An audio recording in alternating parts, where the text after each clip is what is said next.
गाड्यासाठी चंद्रपुरात आंदोलन।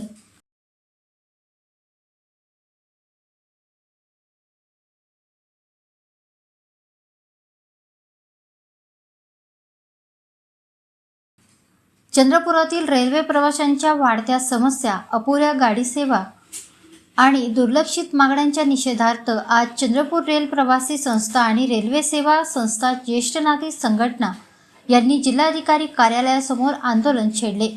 अनेक महिन्यापासून निवेदने देऊनही प्रशासन आणि रेल्वे विभागाने दखल न घेतल्याने नागरिकांमध्ये तीव्र नाराजी व्यक्त होत आहे। सध्या चंद्रपूरहून पुणे आणि मुंबईकडे जाणाऱ्या गाड्या आठवड्यातून फक्त एकदाच धावत आहेत।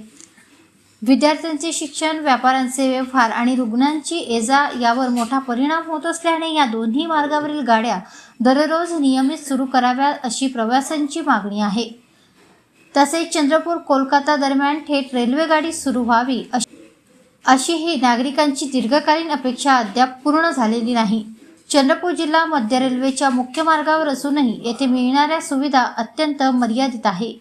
उत्तर दक्षिणला जोडणाऱ्या अनेक गाड्या चंद्रपूर मार्गे जात असताना जिल्ह्याला योग्य सवलती आणि दैनंदिनी गाड्या मिळत नसल्याचा आरोप आंदोलकांनी केला आहे। या आंदोलनादरम्यान गडचिरोली गोंडवाना विद्यापीठाचे माजी कुलगुरू प्राध्यापक विजय आयंचवार यांनी शासनावर जोरदार टीका केली।